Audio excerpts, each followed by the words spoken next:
لو ما شفتش القسم اللي فات من حكاية ايفان هتلاقيني سايب لك الرابط بتاعها تحت في وصف الفيديو. بس قبل ما نبدأ بقى ما تنساش تعمل لايك وتشترك في القناة وكمان تذكر الله وتصلي على النبي، ويلا بينا نبدأ الحكاية. وبنشوف الوحش اللي بيفضل يحاول ويحاول لحد ما بيجيب اخره، فبطلنا بيسأله انت ليه وقفت؟ انت لحقت تتعب يا ضعيف؟ والوحش بيتضايق وبيقول مفيش لحم للاكل هنا، وبيمشي وهو فاقد الشغف. فبطلنا بيقول له خد يا غبي انا لازم استفيد بنقاط منك اكتر، وبيطلع له من جديد وبيعرفه ان هو جاهز للاكل. والكل بيتصدم هو ليه العبيط ده خرج تاني، بس توت بيقول لهم فككم منه يا رب الوحش ياكله. والوحش بيرجع له الشغف تاني وبيجري على بطلنا وهو بيضحك، لكن بطلنا الخنزير بيرجع تاني يدخل لغرفته. والوحش لما بيلاقيه دخل تاني بيقول له حسبي الله ونعم الوكيل فيك يا كلب يا خسيس، وبيسيبه وبيمشي. وبطلنا بيخرج له تاني وبيسأله انت رايح فين؟ فالوحش بقى المرة دي بيجري بأقصى سرعته عشان يلحقه، لكن برضه عمنا ايفان الخنزير بيدخل بسرعة. والوحش بيقول له انا ماشي يا ابن الغدارة. وبطلنا بيفضل يكرر الموضوع ده اكتر من مرة لحد ما الوحش ده بيقطع النفس وبيخرج عن ملته من كتر ما بيشتم في بطلنا. وبتكون كل امانيه في الحياة انه يخلص عليه ومش بس ياكله. والكل بيكون مستغرب من ايفان وبيسأله هو في حد ما بيخافش للدرجة دي؟ ده احنا جوه ومرعوبين، انما هو مستمتع في استفزاز الشبح ده. هي دي كزارة منه ولا هو بيستفيد حاجة من استفزاز الوحش ده؟ بس المعلم توت بيحاول يفعل مود الخنزرة هو كمان، وبيقول لهم انا مش فارق لي اعرف، وبيكون عايز يزق بطلنا بره عشان يخرجوا للوحش، لكن بيتصدم ان بطلنا هو اللي بيجري ورا الوحش. والوحش من كتر ما كره حياته طلع يجري، بس بطلنا بيقول له خد هنا انا عليا الطلاق ما هحلك الليله دي. وبيقرب من الوحش وبيغريه بكتفه وبيقول له انت مش شايف عضلات الكتف وشايف الباي؟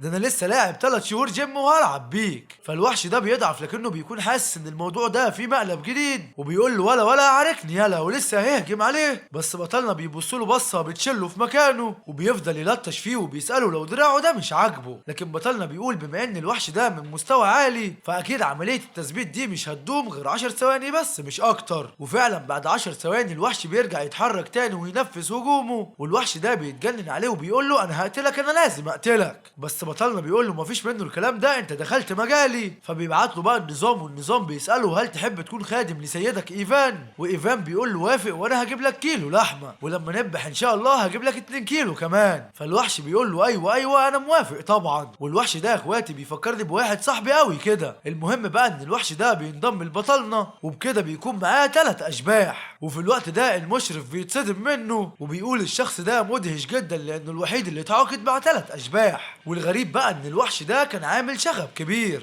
لكنه قدر يقنعه في ثانيه يتحول لشبح وينضم ليه. ده حتى اكبر الصيادين ما قدرش يعمل كده، وواضح كده ان الولد ده مش سهل ابدا. وبعدها المشرف بيروح يبلغ الطلاب في الميكروفون ان تم القضاء على وحش المنشار اليكس، وبكده بقى ما بقاش فيه غير شبح واحد شرير في المستشفى كلها. فخدوا بالكم لان اللعبه دي لسه ما خلصتش. وليلى بتتصدم وبتقول وحش المنشار مات، مش ده اللي كان ايفان بيجري وراه؟ فتوت بيقول لها مستحيل هو كمان الغبي ده يكون قدر يقنعه يتعاقد معاه. وفي اللحظه دي بيلاقوا عمنا ايفان داخل عليهم وهو اخر روقان، وايفان بيتجاهلهم كلهم وبيدخل غرفته عشان يرتاح ويروق على اليكس. وبيقول الغبي ده بمجرد ما اخرج من هنا واشتري له اللحمه فاكيد نسبه ولاءه ليا هتكون 100%. ودلوقتي انا اكتسبت قوه 3 اشباح مش ممكن اي حد في سني انه يكتسبهم، ولازم اخلي بالي كويس لانه مستوايا لسه قليل. فدلوقتي بقى ما اقدرش اتحكم في شبحين في نفس الوقت لان الاشباح القويه صعب السيطره عليها وممكن انها تخرج عن السيطره وبدل ما تساعدني تنفخني انا. لكن انا ممكن اتفادى الموضوع ده لو نسبه ولائهم ليا زادت عن 80%. فبطلنا بيقول ده موضوع كبير قوي لازم افكر فيه لما اصحى بقى. وبعدها بطلنا بيصحى من النوم وكالعاده بيستفزوا زملائه بالاكل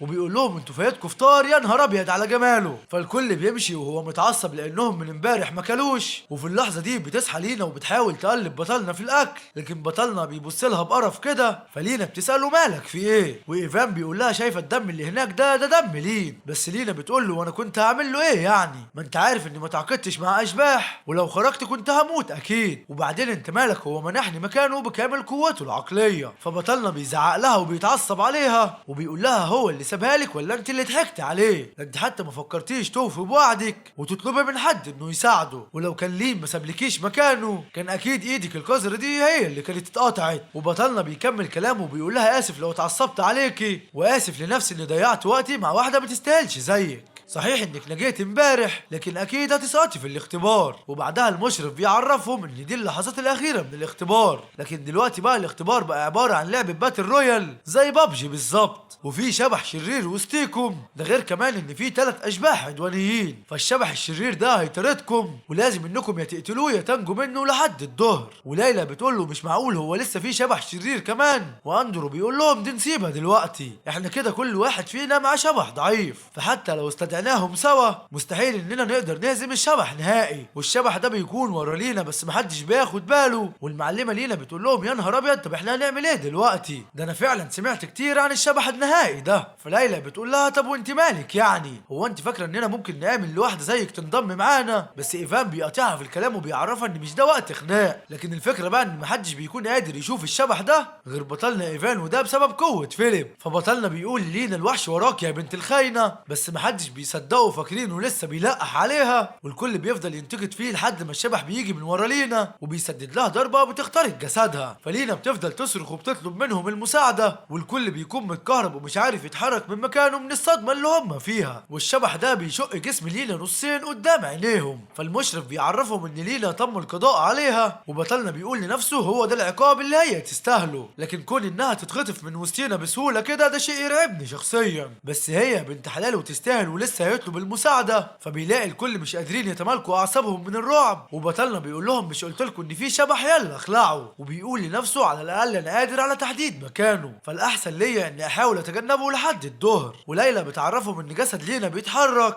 فمعنى كده ان الشبح ده لسه موجود هنا وهو غير مرئي، وعشان كده ايفان بيجري، وواضح كده ان اشباحه قادره تشوفه، فلازم بقى اننا نلحقه ونفضل معاه لو عايزين نكون في امان. وبطلنا بيلاحظ انه بيكتسب نقاط، فبيبص وراه فبيلاقي الكل بيلحقه حتى الاشباح الغير مرئيه، وبطلنا بيستغرب هم ليه بيلحقوه، هم عارفين ان وراهم الاشباح ولا ايه؟ وبعدين انا هلاقيها من رخامتهم ولا من الاشباح كمان؟ وفي اللحظه دي اليكس بيقول له مين معصبك وانا هقتله، لكنه بيلاحظ الشبح اللي بيجري وراهم فبيتجنن وبيقول له خرجني بسرعه وانا لازم افرتكه. فبطلنا بيساله هو انت تعرف الشبح ده؟ فاليكس بيقول له الشبح ده قطع جزء كبير من جسمي قبل كده، عشان كده انا مش هرتاح الا لما اكل من لحمه، ارجوك خرجني. فبطلنا بيكون قلقان لان نسبه ولاء اليكس ليه لسه قليله، وبيكون خايف انه ينقلب عليه وتبقى سواد على الكل. بس بطلنا بيقول لو ساعدت اليكس في الانتقام اكيد ولاءه ليا هيزيد. فبطلنا بيقف والكل بيقفوا معاه، وليلى بتساله هو الشبح مشي ولا احنا بعدنا عنه؟ واندرو بيعرفه ان طريق الخروج فتح، فلو خدتهم بامان للخارج هيمنحوه مكافاه كبيره. بس بطلنا بيقول لهم لا معاكم ربنا انا مش قادر اجري اكتر من كده. وبيقول لهم لكن ايه رايكم بقى لو نتحد ونقتل الشبح الخفي ده؟ فليلى بتقول له انت فعلا مجنون وجايه معاك انك تموت. وبيقول له يا غبي ده حتى معلمينا مش هيقدروا على شبح زي ده. فتود الخنزير بيقول لها سيبيه ده عبيط خليه يموت، عشان دي مصلحه ليكي بكده محدش هيقدر ينافسك على جائزه الافضل. لكن بيقطع كلامهم الشبح ده اللي بيهجم على ايفان. وفي الوقت ده بنشوف المشرف اللي بيكون كالعاده بيراقب الطلاب، وبنعرف انه بيستخدم قوته وبيعرض اللي بيحصل ده على شاشه كبيره للمعلمين. فواحد من المعلمين دول بيقول للاسف انا مات طلاب السبعه المتفوقين في الاختبار ده، وبترد عليه واحده من المعلمين وبتعرفه انها زيه لانها مات من عندها 8 طلاب في الاختبار ده، لكن طلابها كان باين عليهم الخوف الشديد، واللي نجا منهم راح على طول على مستشفى الامراض العقليه. والمعلم ده بيقول لهم لو الهبل ده استمر اكتر من كده فمستحيل اننا نقدر نبني جيل يقدر يحمينا او يدافع عن نفسه. وبيسال معلمه بطلنا السابقه ايمي ايه الكلام معاكي، وايمي بتعرفه انها لسه عندها 4 طلاب على قيد الحياه، لكن الطالب ايفان كان قادر انه ينهي الاختبار ده بنتيجه جيد، بس هو دلوقتي قادر انه يكمل ويحارب الشبح النهائي. فالمعلمين بيستغربوا وبيكبروا الشاشه عليه هو بس، وبيقولوا غريبا ان في الطبيعي اي طالب هيقرر انه يهرب، لان حتى لو متعاقد مع اكتر من شبح فكلهم مش ند للشبح النهائي، لكن دي شجاعه تستحق الاحترام. بس ايمي بتعرفهم ان ده تهور وغباء لان محدش يعرف ايفان اكتر مني. وفي الوقت ده الشبح بيهجم على ايفان وبيحاول يغفله، لكن عمنا ايفان بيقدر يتفادى الضربه دي بسبب قوه عين فيليب الاسطوريه. بس الصدمه بقى ان باقي الاشباح بتهجم عليه من ظهره، فالكل بيغمض عينيه عشان خايفين يشوفوا اللي هيحصل. وتود بيقول لهم احسن يستاهل حد قال له يستفز الشبح النهائي، بس بطلنا بيصدم الكل بقوه ايميلي اللي بتشيل الاشباح دي في مكانها. واندرو بيقول لهم الحقوا ايفان ما ماتش لسه. فتود بيتصدم وبيسالهم هو ازاي استدعى شبحين وقادر يتحكم فيهم كده؟ ده المفروض انه من مستوى قليل والاشباح دي المفروض تنقلب عليه، لكنه بيقول حتى وانا لسه معايا شبحين احسن منه. فبطلنا بيسمعه وبيقول بس كده اتقل عليا، وبيستدعي اليكس اللي اول لما بيخرج بيقطع اي حاجة بتيجي في طريقه، حتى الشبح النهائي كمان اللي لما بيصدق يهجم عليه. فالنظام بيعرف بطلنا ان قوة الشبح النهائي 5% بس، وبطلنا بيستغل ده وبيطلب من أليكس يدشمله، بس اصلا أليكس بيعمل كده وبيخلص عليه. فبطلنا بيقول اخيرا الوحش ده بقى عنده حاجة اهم من اللحمة، وهي المشاعر والكراهية اللي دفعته للانتقام من الشبح ده. وبطلنا بيروح وبياخد المكافآت واللي بتكون بلورة الشبح النهائي المشعة. فبطلنا بيقول صحيح ان في منها الالاف في السوق السوداء، بس برضه هتفضل مكافأة كويسة. وفي الوقت ده الكل بيكون واقف بيكلم نفسه ومش فاهم ايه اللي حصل، وتود بيتصدم ان بطلنا عنده 3 اشباح، وليلى بتعرفه ان مش دي الكارثة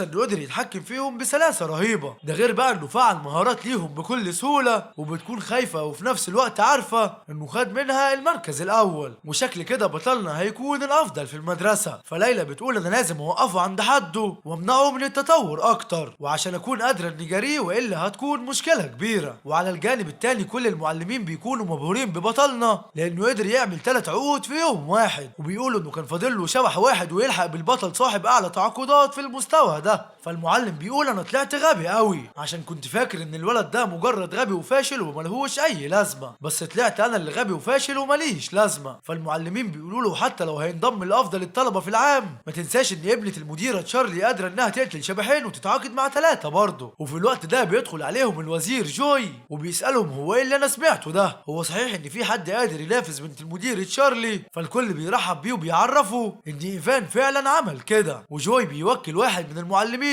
انه يروح يجيب له ايفان شخصيا. وفي الوقت ده بيجي المشرف وبيعرفهم ان الاختبار انتهى، ودلوقتي بقى جه وقت تصفية الحسابات ومعرفة الفائز. وبيعرف اندرو انه جمع 60 نقطة، وبيعرف تود انه جمع 70 نقطة. اما ليلى بقى عشان تعاقدت مع شبح قوي وقتلت شبحين فجمعت 80 نقطة. بس بطلنا بقى يا صديقي اسيبك تتوقع هو جمع كام نقطة تحت في الكومنتات. فيا ترى بقى ايه اللي هيحصل بعد كده؟ ويا ترى بطلنا هيفوز ولا بنت المدير اللي هتفوز؟ ويا ترى بطلنا هيعمل ايه مع الاشباح في الاقسام اللي جايه؟ ده بقى اللي هنعرفه في القسم الجاي ان شاء الله. فما تنساش بقى انك تعمل لايك وتشترك في القناه عشان تشوف كل حاجه جديده هتنزل باذن الله. وما تنساش كمان انك تذكر الله وتصلي على النبي، واشوفكم الفيديو الجاي. سلام.